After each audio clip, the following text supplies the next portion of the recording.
talk of horses, that you see them, printing their proud hoofs and receiving earth. For it is your thoughts that now must deck our kings. And make me your host to this history, who prologue like your humble patience pray, gently to hear, kindly to judge, our play.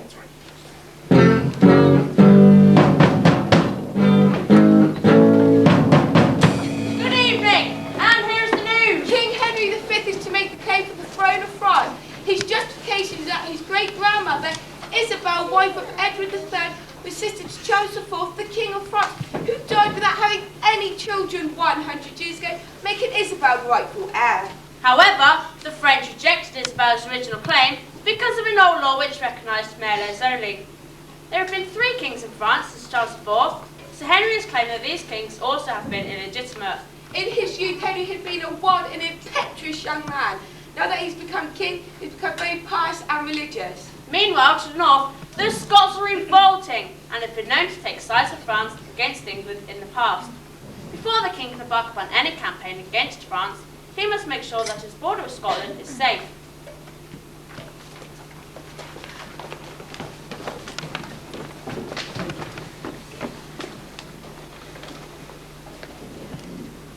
God and his angels, God.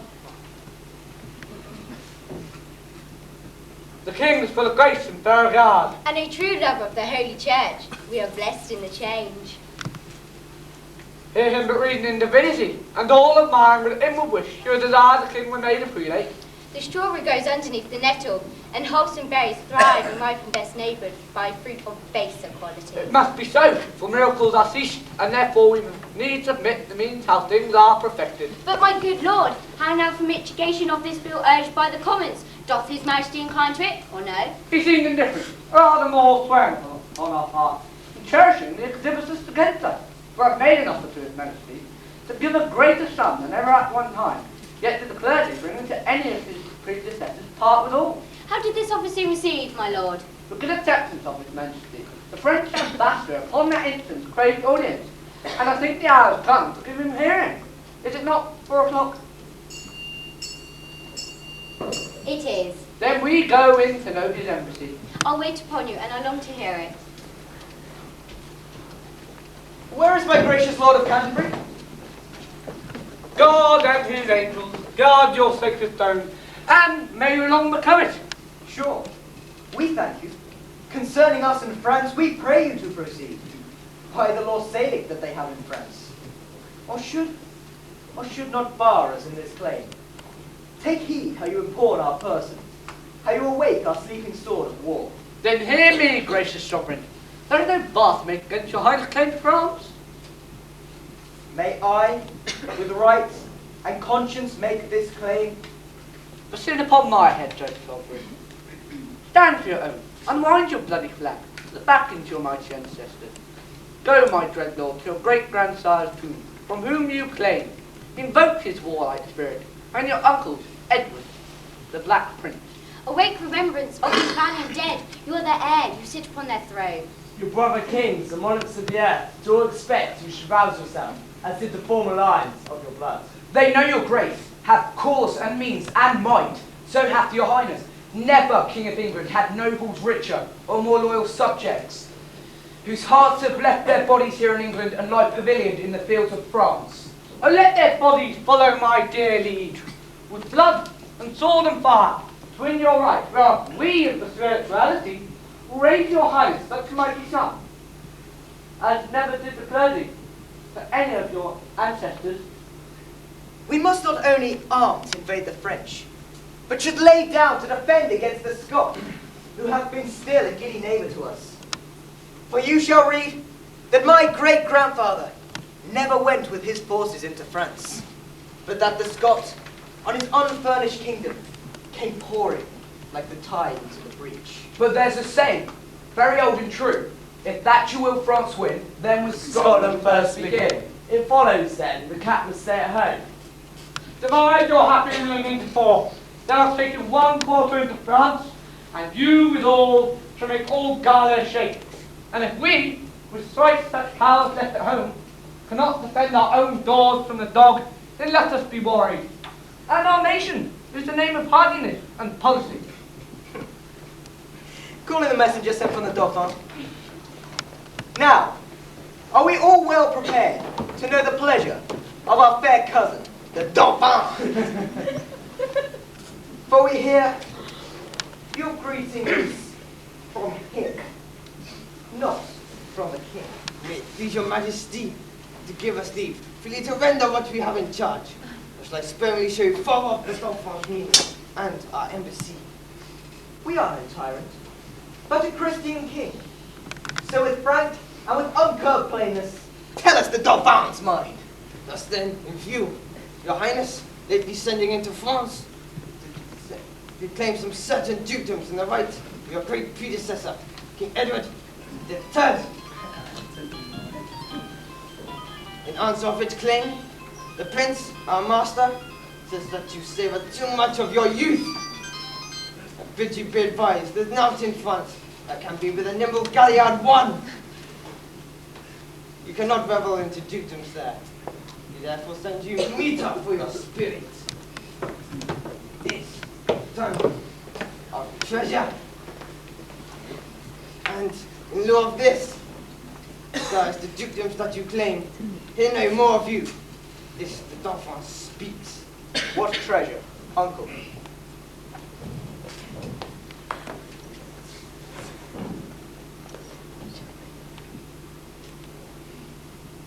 Tennis ball.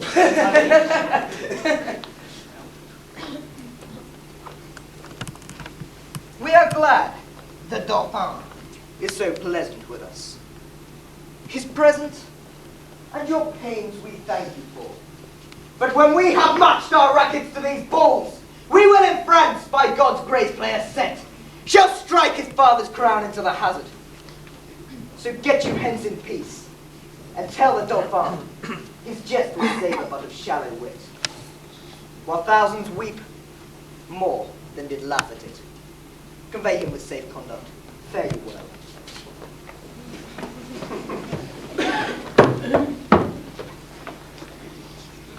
This was a merry message. We hope to make the sender blush at it. Therefore, my lords, omit no happy hour that may give furtherance to our expedition. For we now have no thought in us but France. Now all the youth of England are on fire, and silken dalliance in the wardrobe lies. They sail the pasture now to buy the horse, for now sits expectation in the air. The French advised by good intelligence of the most dreadful preparation. Shaking their fear and with pale policy. Seeks to divert the English purpose. Well met, Corporal Lee. Right, Lieutenant Barlow. What, are you an ancient pistol friend yet? For my part, I care not. I'll say little, but when time shall serve, there shall be smoke. But that shall be as it may. I'll bestow a breakfast to make you friends, and we all three sworn brothers to France. To France! Let's be sober, Corporal Nim. Faith, I will live so long as I may. That's a certain of it. But when I cannot live any longer, I will do as I may. It is certain, Corporal, that he's married to now quickly, and certainly she did you wrong, for your trot polite to her. I cannot tell. Things must be as they may. Men may think to have the throats about them at one time. Some say knives have edges. Well, I cannot tell. Here comes ancient pistol and his wife. Good Corporal, be patient here. How now, mine host pistol? Base tyke, call and sound me host. Now by this hand I swear I scorn the tongue, nor shall I now keep lodgers. Nay, by my troth, not long, for we cannot lodge abroad a dozen or 14 gentlemen that live honestly by the prick of their needles. But if he thought we keep a broadly house straight. Oh, well a day, lady, if he be not drawn, now we shall see wilful adultery and murder committed. Good lieutenant, good corporal, for nothing here. Pish, pish for thee, Iceland dog, thou cricket cat of Iceland. Good corporal Nim, show thy valour and tuck your sword. Will you shove off? I'd have you solus. Solus, a gracious dog, I viper vile, the solus in thy teeth and in thy throat, and which is worse within thy nasty mouth. I do retort the solus in thy bounds, for I can take, and pistols cock, and on, and flash him by a will. Follow! I have a humour to knock you indifferently well if you profile me. Pistol, I'll score you with my rapier in fair terms as I may. If you would walk off, I'll prick your guts a little. There's the humour. Oh, braggart, fire and die!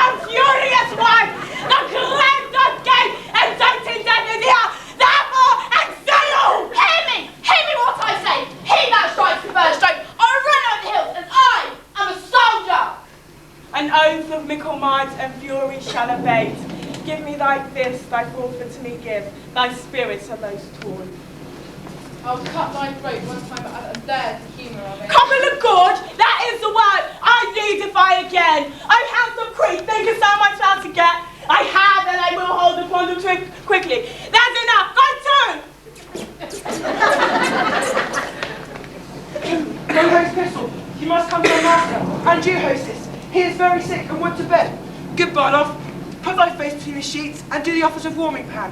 Faith, he's very ill. Away, you rogue! By my troth, the king has killed his heart. Good husband, come away presently. Come, shall I make you two friends from Master Farnskeller? Why the devil should you keep knives to cut one another's throats? Let blood overswell and fiends of food howl on. You'll pay me 8 shillings for one of you and Betty. Base is a slave that pays! That's how it happens, there's the humour of it. As man it shall compound, push home! Find this sword, he that makes the first thrust. I will kill him. Find this sword, I will. Sword is an oath, and oaths must have their course.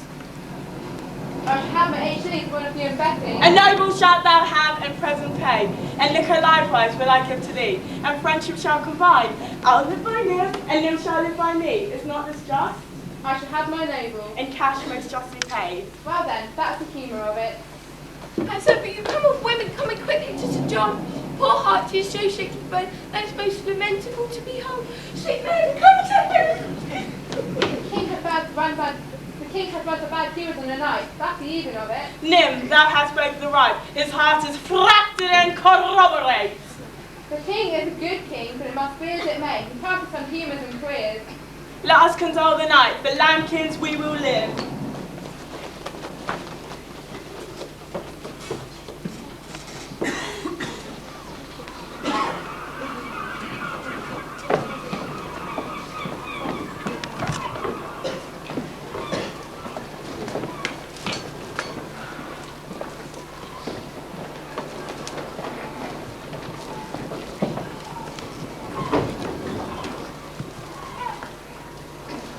For God, his grace is bold to trust these traitors. They shall be apprehended by and by. How smooth and even they do bear themselves. The king hath known of all they intend, by intersection which they dream not of. Nay, but the man that was his bedfellow, that he should perform purse, to sell his sovereign's life to death and treachery. Now sits the wind fair, and we will aboard. My lord of Cambridge, my kind lord of Masham, and you, my gentle knight, give me your thoughts. Think you not that the powers we bear with us will cut their passage through the force of France? No doubt, my liege, if each man do his best. I doubt not that, since we are all well persuaded. We carry not a heart with us from hence, who grows not in fair consent with ours. Neville's monarch bear fear or love then, your majesty. There's not, I think, a subject that sits in heart grief and uneasiness under the sweet shade of your government. True, those that were your father's enemies have dipped their cows in honey, and do serve you with hearts created of duty and of fear. So service shall with steel sinews fold, and labour shall refresh itself of hope, to do your grace incessant service. We judge no less, Uncle Wexter. Enlarge that man committed yesterday, who railed against our person. We consider it was excess of wine that set him. That's mercy, but too much security. Let him be punished, sovereign. Let's take ample breed for his sufferings. More of such kind. Oh, let us yet be merciful. So may your highness, and yet punished too. Sir, you show great mercy if you give him life, after a taste of much correction. Alas, your too much love and care of me are heavy orisons against this poor wretch. If little faults proceeding on distemper shall not be winked at, then how shall we stretch our eye when capital crimes that have been chewed, swallowed, and digested appear before us? We'll yet enlarge that man, though Cambridge scrooping great, we have it whole. Now for our French causes. Who are the late commissioners? I won, my lord. Your highness made me ask for it today. So did you me, my liege? And I, my royal sovereign. Ah. Then, Richard, Earl of Cambridge, there is yours. There is yours, Lord Scroop of Masham. And Sir Knight Grey of Northumberland is same as yours. Read them, and know I know your worthiness. We will aboard tonight. Why? How now, gentlemen? What see you in those papers that you lose so much of complexion? Look ye how they change! Their cheeks are paper. What read you there that hath so cowered and chased your blood out of appearance? I do confess my fault. You did submit me to your highness mercy. Which you will appeal. The mercy that was quick in us but late, by your own counsel, is suppressed and killed. You must not dare, for shame, to talk of mercy, these English monsters. My Earl of Cambridge here hath, for a few light crowns, lightly conspired unto the practices of France, to kill us here in Hampton. Their faults are open. Arrest them to the answer of the law. What put you into practices? I arrest thee of high treason by the name of Richard, Earl of Cambridge. I arrest thee of high treason by the name of Henry Lord Scroop of Marsham. I arrest thee of high treason by the name of Thomas Gray, Knight of Northumberland. Our purposes God justly have discovered, and I repent my fault more than my own death, which I beseech your highness to forgive, although my body paid the price of it. For me, the God of France did not seduce, although I did admit it as a motive. No sooner to effect what I intended, but God be thankful for better. For I and severance heartily do rejoice, beseeching God and you to pardon us. Never did faithful subject more rejoice at the discovery of most dangerous treason, and I this hour joy over myself, for I have prevented from a damned enterprise. My fault, but not my body. Pardon, sovereign. God quit you in his mercy. Hear your sentence that you have conspired against our royal person, wherein you would have sold your king to slaughter. Touching our person, seek we no revenge, but we, our kingdom's safety must so tender. Bear them therefore hence. Poor, miserable wretches to their deaths. Cheerly to see the signs of war advance. No king of England, if not king of France! No king of England, if not king of France! No king of England, if not king of France! No king of England, if not king of France!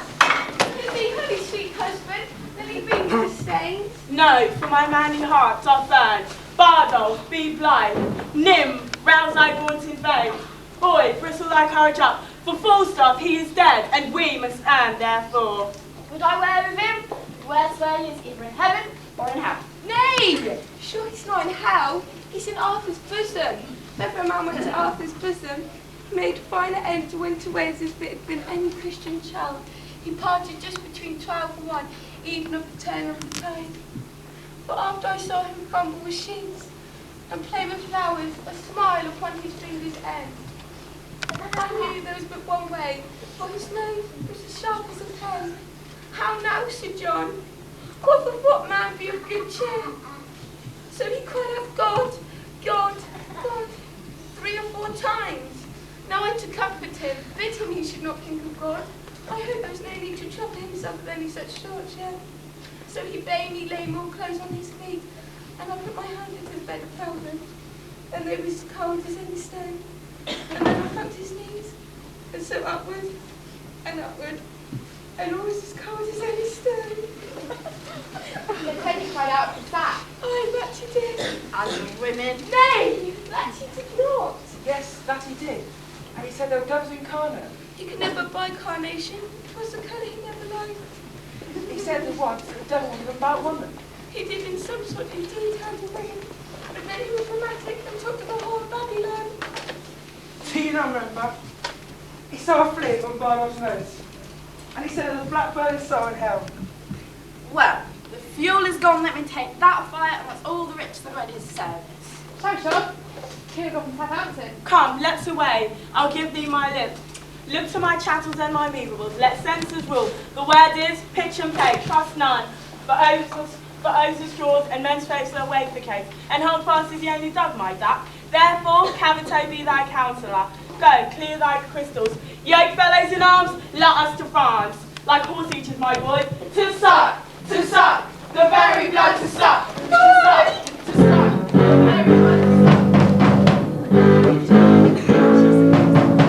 The invasion force that Henry has assembled includes 1,500 ships to carry 2,500 men, fully armoured knights with the horses and attendants, And 8,000 archers, mainly from Wales. All this is costing a considerable amount of money. archers and foot soldiers paid 6 pence a day. And a duke, 13 shillings a day.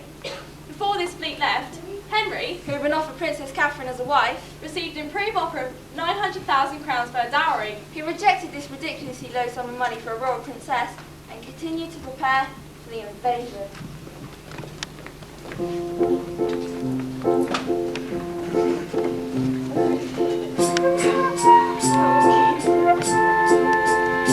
Thus come the English before our foreigners, and more than carefully give themselves to answer royally in our defences.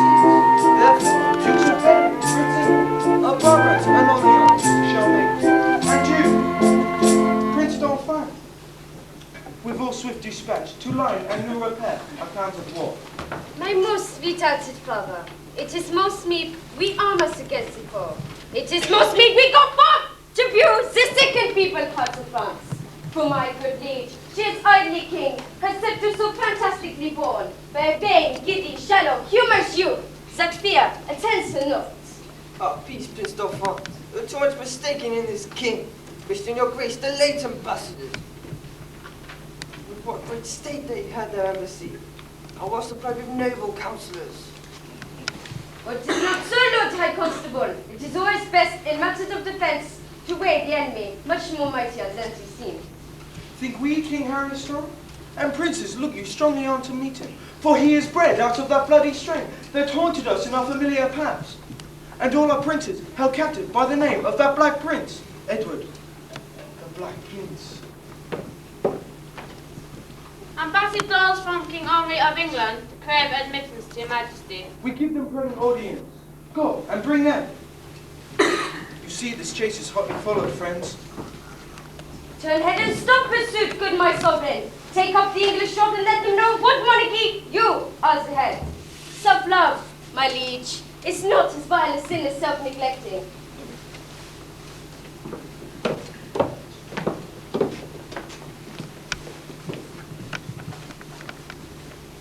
From my brother, England? From him, and thus he greets your majesty. He wills you in the name of God Almighty that you divest yourself and lay apart the borrowed glories that by gift of heaven, by law of nature and of nations, and to him and to his heirs, namely the crown, and all wise stretch, honours that pertain, by custom and the ordinance of times, and to the crown of France, that you may know 'tis no sinister nor no awkward claim.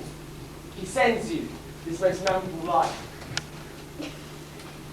Willing you overlook this pedigree, and when you find him evenly divided from his most famed and famous ancestors, Edward III, he bids you then resign, your crown and kingdom indirectly held from him, native and true challenger. Or else, what follows? Bloody constraint. If you hide the crown, even in your hearts, there will he wait for it. Therefore in fierce tempest is he coming, with thunder and in earthquake like a Jove, and bids you in the bowels of the Lord to deliver up the crown and to take mercy on the poor souls for whom this hungry war opens its vasty jaws. And on your head, turning the widow's tears, the orphan's cries, the dead man's blood, the privy maiden's groans, for husbands, fathers, and betrothed lovers that shall be swallowed in his controversy. This is his claim, his threatening, and my message. Unless the Dauphin be in presence here, to whom expressly I bring greetings. For the Dauphin, I stand here for him. Put to him from England. Scorn and defiance, slight regard, contempt, and anything that may not misbecome the mighty centre, doth he prize you at. Thus, says my king. And if your father's highness do not grant all demands at large, sweeten the bitter mock you sent his majesty, he called you to, so hot an answer of it, that caves and roomy voltages in France shall chide your trespass, and return your bitter mock, the second accent of his ordinance. Say, if my father rent a fair return, it is against my will, for I desire nothing but odds with England. As matching his youth and vanity, I did present him with the Paris balls. He'll make your Paris move shape for it, and be assured you'll find a difference, as we his subjects having wonder found. From the promise of his greener days, and those he masters now. Now he weighs time, even to the utmost grave, and you shall read in your own losses, if you stay in France. Tomorrow you shall not, I mind it full. Dispatches with all speed, lest that our king come here himself to question our delay, for he is footed in this land already. You shall soon be dispatched with fair conditions. Most worthy, brother England, to answer matters of this consequence.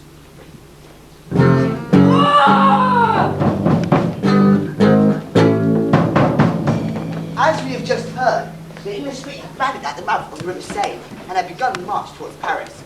The only major obstacle now in the way is the town of Harfleur. There are those who are questioning King Henry's wisdom at a very fine this time of year. The marshes, the army must progress full of insects, and it is certain they will not escape disease. Once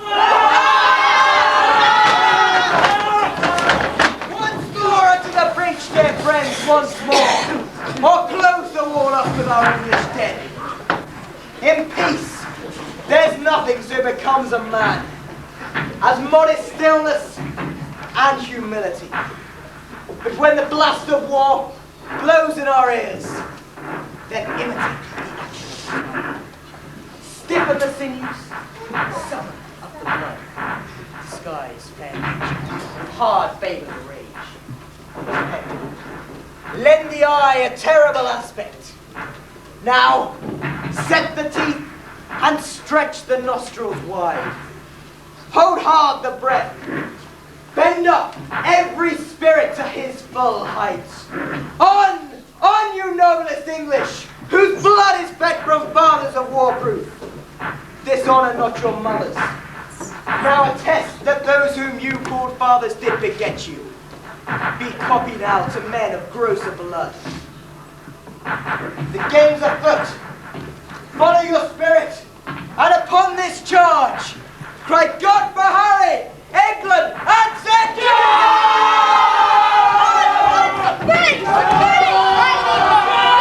Not to two more! Nuts go and come, God's masters drop and die, and swords and shields in blood be filled. Stop with immortal fame! Our father in our house of London, I'll give you all my favourite possibility and safety. And I, if wishes would prevail with me, my purpose should not fail with me, but thither would I hie. As duly, but not as truly, as bird doth sing or bird. Up to the bridge, you dog! Among them, Cullion!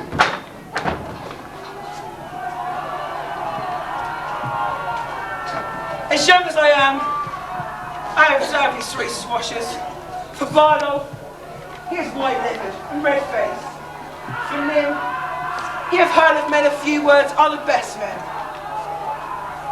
Barlow stole a loot case, bore it 12 leagues, and then sold it as a half record. They would have me as a familiar, a pocketing up of wrongs. I must leave them. Their villainy goes against my weak stomach.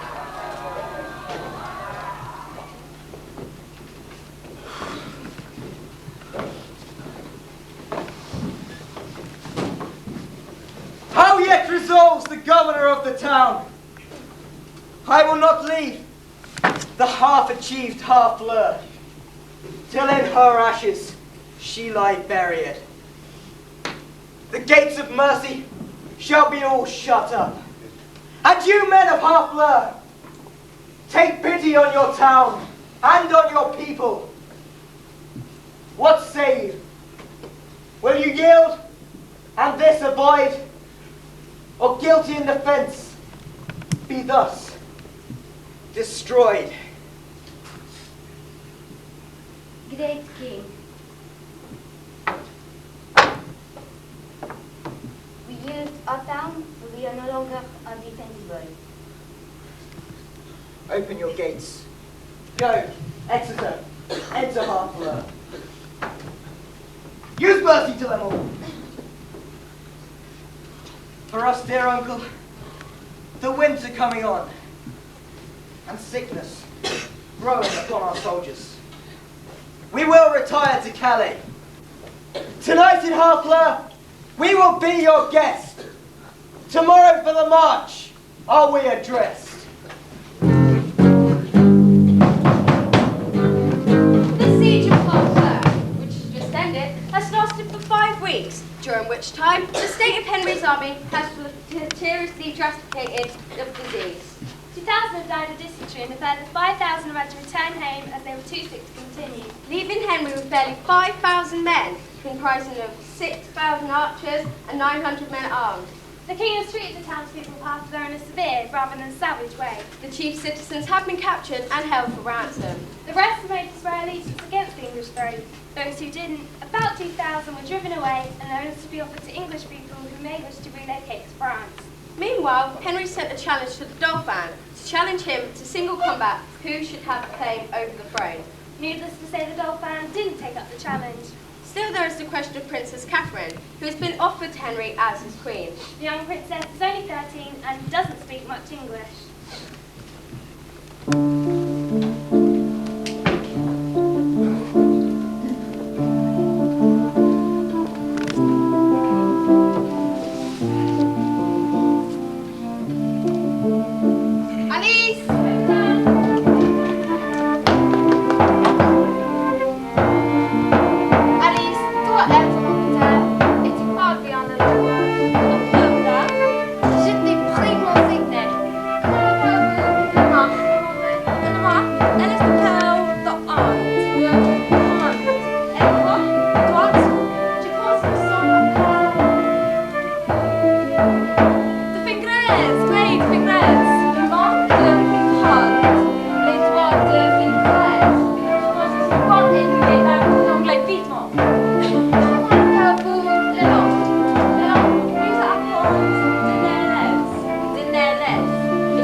C'est bien dit, madame. Elle est fort en anglais.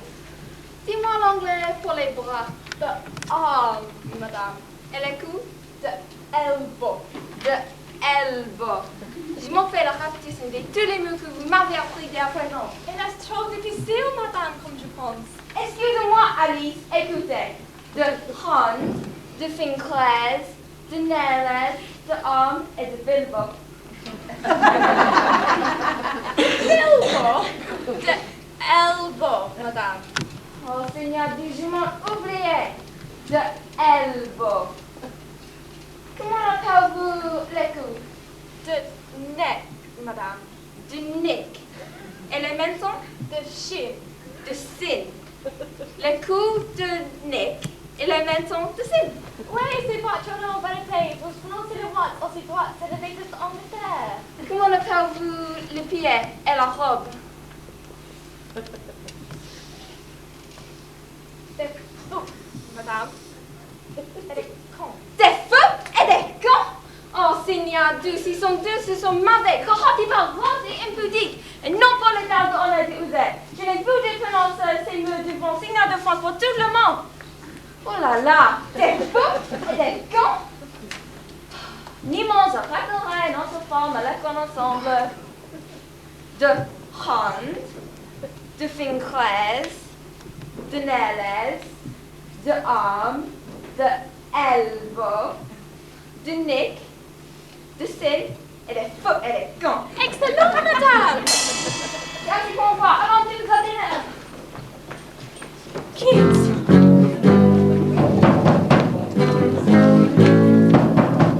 And now the latest from the war in France. The English army is marching along the coast to try and reach Calais.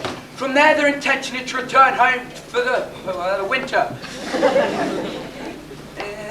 The French army have been shattering them all the way, eventually blocking their progress near to Agincourt. The field has also been recently ploughed by the farmer who owns it. It seems unlikely they will be able to escape without a fight, and prospects don't look good. For the French have amassed an army of 25,000, outnumbering the English 4 to 1. There must be a sombre mood in the camp tonight, as the two armies sit barely a mile apart. The French can't wait for morning, whilst the English must be dreading it. Now went a day of conjecture of a time. Creeping murmur and the pouring dark fills the wide vessel of the universe. From camp to camp, through the foul womb of night, the hum of either armed, still sounds. that the fixed sentinels almost receive the secret whispers in each other's watch. Fire answers fire, and through the paly flames, each battle sees the other's armoured face. Steed threatens steed, in high and boastful names, piercing the night's dull ears, and from the tent, The armourers accomplishing the night, with busy hammers closing rivets are, giving gentle note of preparation. The country cocks do crow, the clocks do toll. And the third hour of the drowsy morning mares. Proud of their numbers and secure in soul, the confident and over-lusty French to the low-rated English play at dice, and chide the crippled, tidy-gated knight, who like a foul and ugly witch doth slip so tediously away. The poor condemned English lie sacrifices by their watchful fires. Sit patiently and inly ruminate the morning's danger, their gestures sad. Invest in lank lean cheeks and war-worn coats.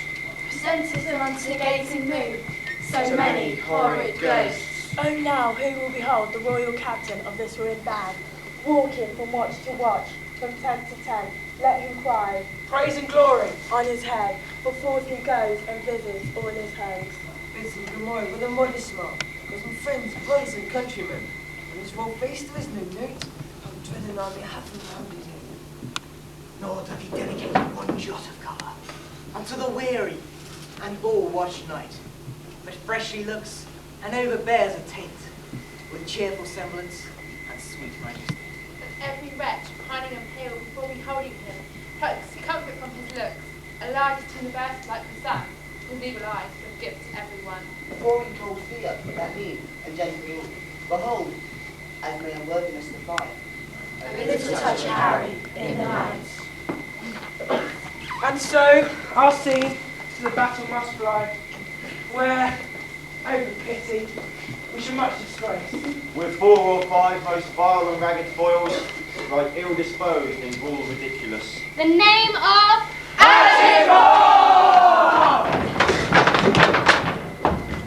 Yes, it, and see, mine in true things by what their mockeries be. Gloucester, 'tis true we are in great danger. The greater, therefore, must our courage be.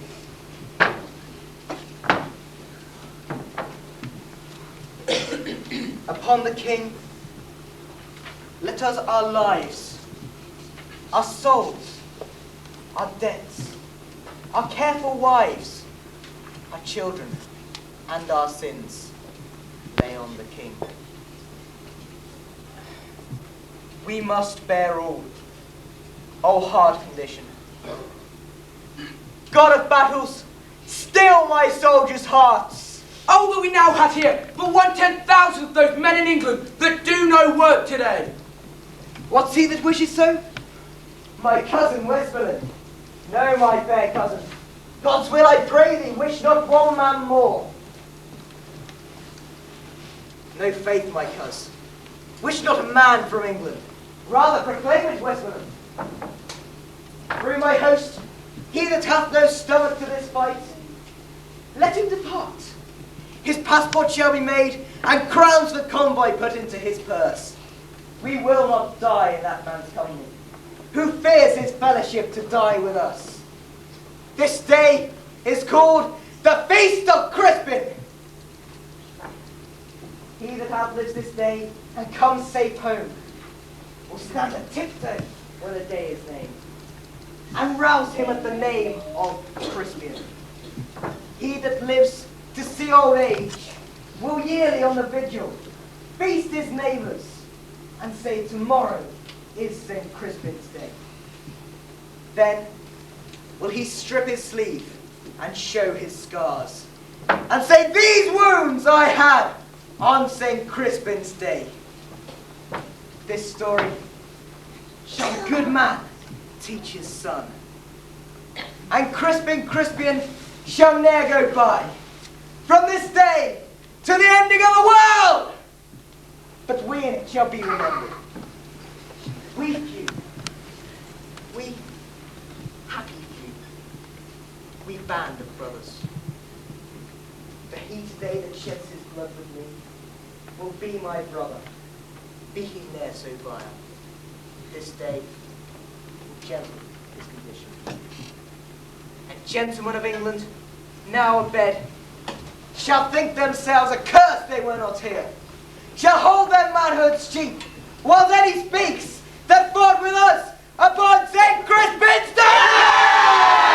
Not taking Eric, if without ransom now in Lagopan, before they must have shot lovers through. Who hath sent thee now? Sir Constable of Fons. I pray thee bear my former answer back. I shall, King Harry, so fare thee well, thou shalt not hear of Herod any more. Once more for a ransom! My lord, most humbly on my knee, I beg leading it forward. Take it, brave York! Now, soldiers, fire away! And how thou pleasest! God, dispose the day!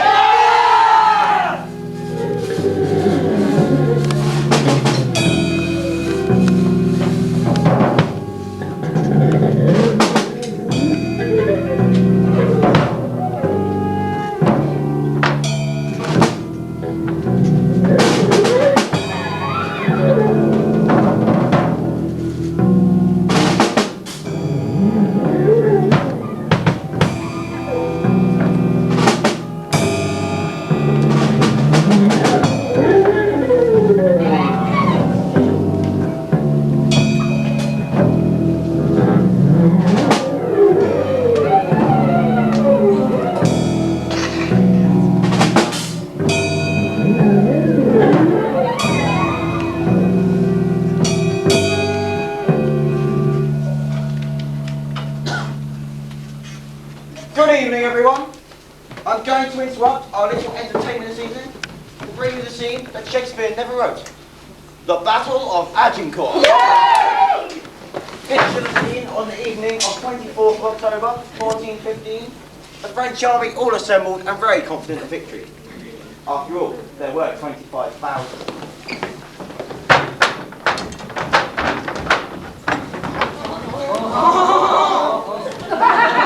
The English riddled with disease, mainly dysentery, which is a bit like diarrhea, only 100 times worse.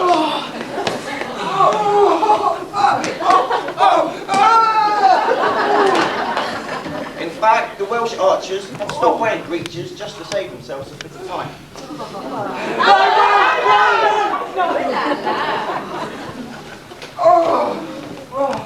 I ain't washed your hands. Yeah. As dawn broke, it was raining, and the two armies stood and faced each other. In front of them lay a newly ploughed field between the woods of Train Court to the east and Agincourt to the west. They stood and looked at each other for 4 hours.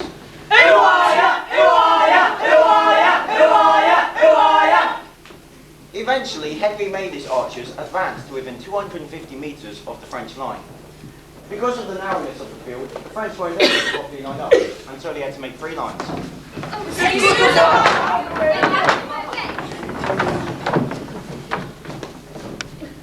At 11 a.m., the French gave the order to advance, and the mounted knights moved forward. It had never occurred to the French that their horses might not make much progress through the mud, and soon they sank into the ground. And the English, Welsh archers, then let loose the first volley of arrows. Each archer could fire 12 arrows a minute, which means that there were 80,000 arrows a minute raining down on the French army. 80,000? Yeah. Thousands were killed in this first deluge of arrows. The archers then swapped their bows and arrows for axes and swords to deal with the pathetic few who made it to English line.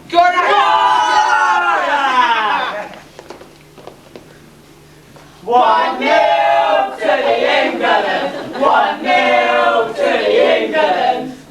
Still, the French didn't seem to understand why they were losing, and launched another attack. This got caught up in the mud and the thousands of bodies that now lay in the ploughed field. Once again, the archers launched their arrows to devastating effect. Go on,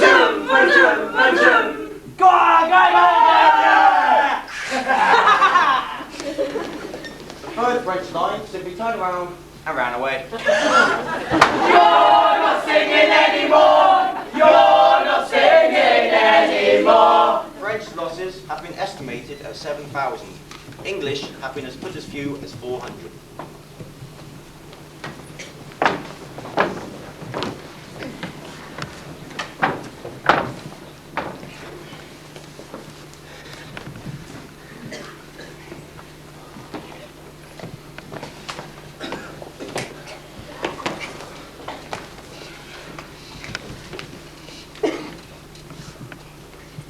I come to thee for a charitable license, that we may wander o'er to study field, to book our dead, and then to bury them.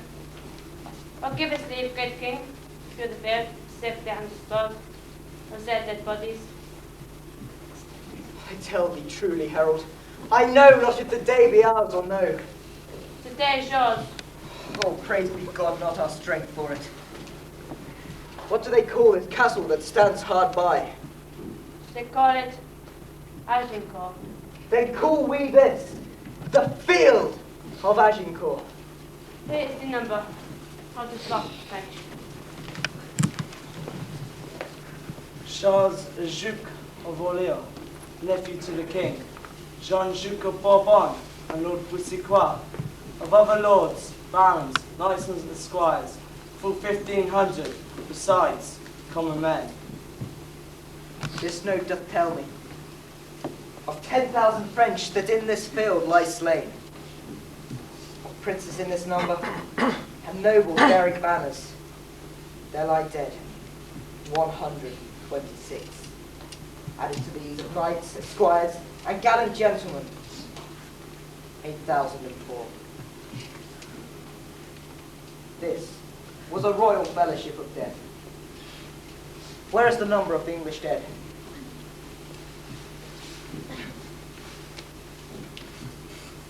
Edward the Duke of York,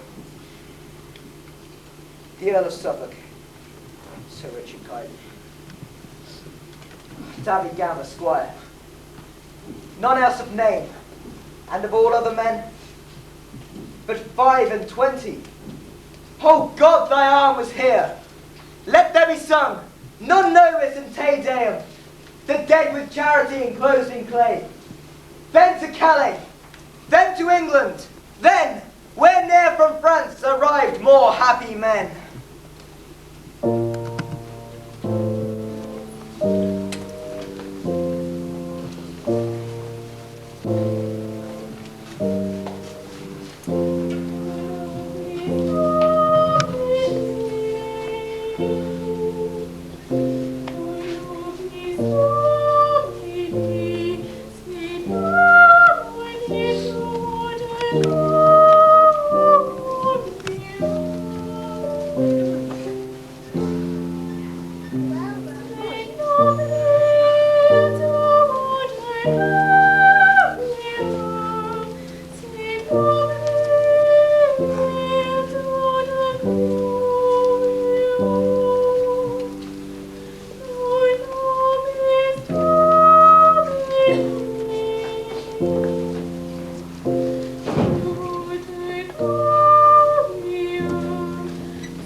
Imagine it is now 2.5 weeks since the great victory over the French at Agincourt. We all well remember the tension as we waited for 4 days for news to arrive in London. Today, King Henry landed in Dover and marched in procession to London. He was met at Blackheath on the outskirts of London and by the Lord Mayor and a huge gathering of well-wishers. Some estimates put the numbers as high as 15,000 people all wanted to join into the celebration. From Blackheath, the king made his way to St Paul's Cathedral, where he gave thanks for his victory, and then on to Westminster Abbey, where he celebrated Mass. Despite the efforts of officials, he refused to take any personal honour and any triumphal display for his war helmet and armour. The king is expected to go back to France in the new year and further stake his claim to France and arrange for marriage with the young Princess Catherine.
day, and what his flesh is beating, as we are now glad to be old your eyes. Yet leave our cousin Catherine here with us. She is our capital demand. She hath good leave.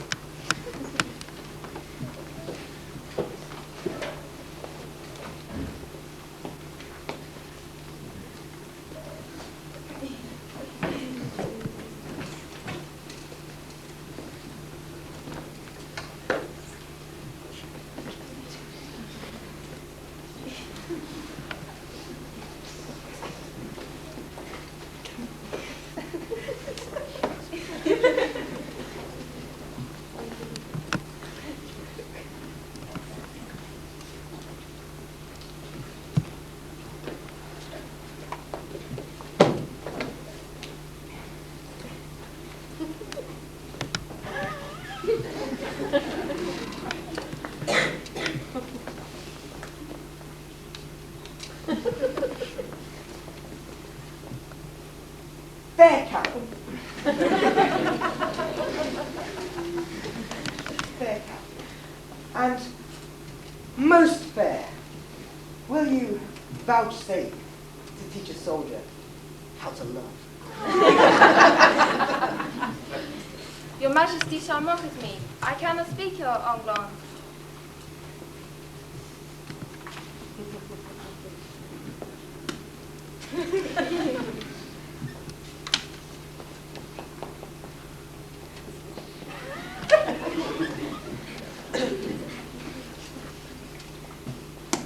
Do you like me, Kate? Pardonnez-moi, I cannot tell. What is like me? An angel is like you, Kate.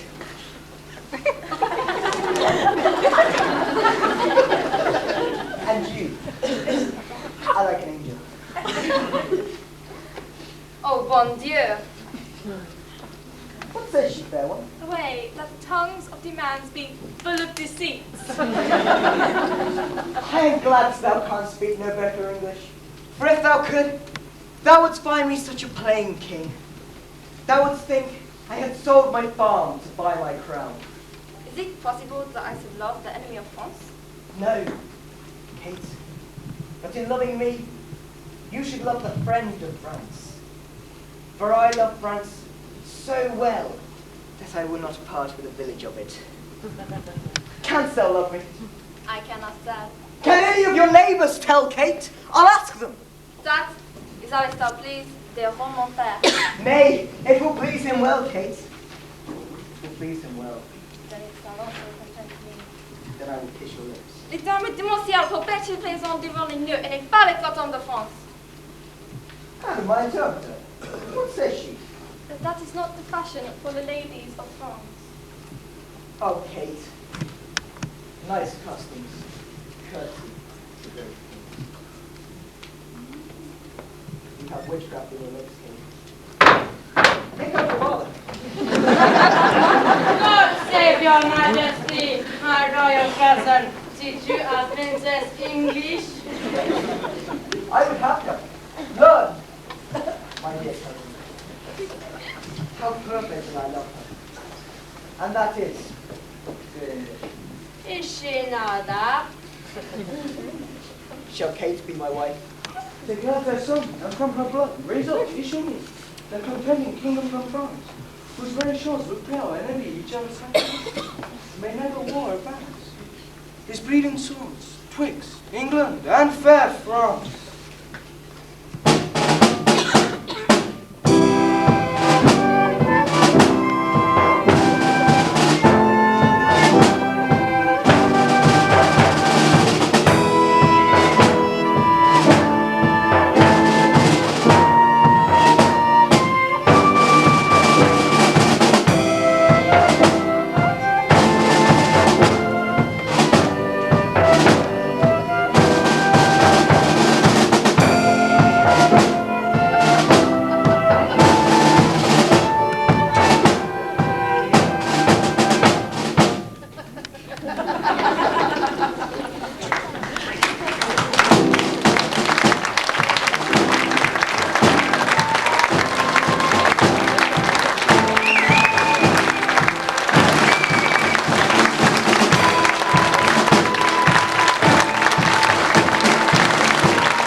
got it too again.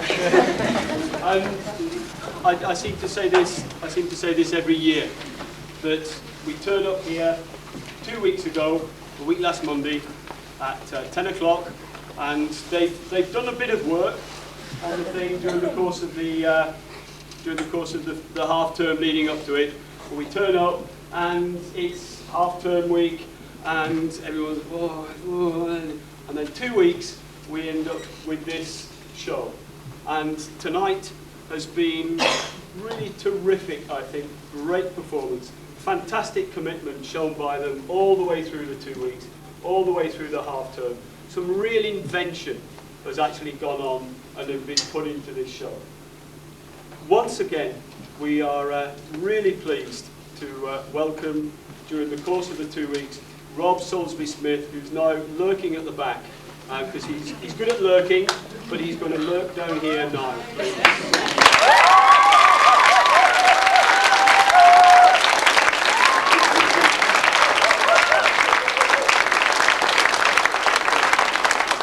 Thank you very much. I'm just going to lurk on stage for a moment to say, first of all, a thank you that we haven't made this evening yet, and we really need to. And that's to our team of technicians at the back. They're working away like no business.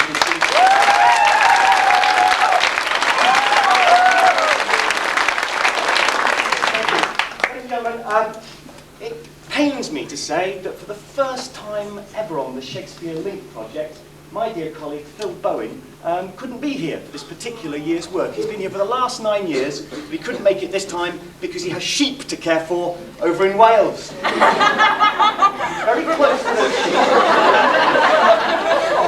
So, it falls to me to say thank you to from Shakespeare Link to Harrow Way, and especially to Mr. Overton and to Mr. Baxter for hosting this project and making it work. So thank you to both these guys.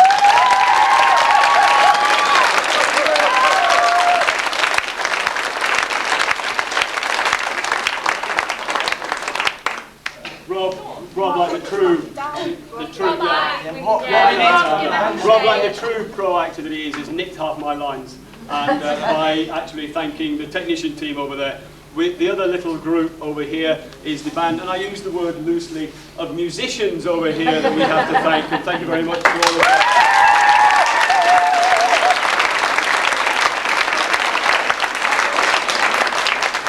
And especially to Mr. Blake, who's hiding behind the pillar. He's there.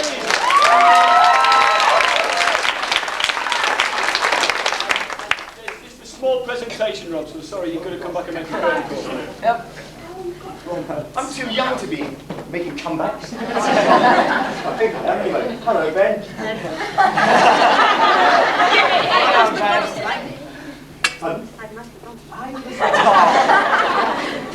How are you? Fine. Good. This is from all the drama group. I'd like to thank you for coming in for 2 weeks and everything. Thank you,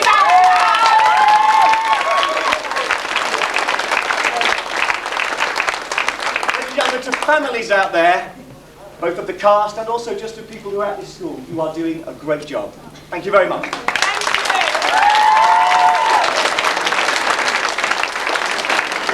Thank you very much, and good night.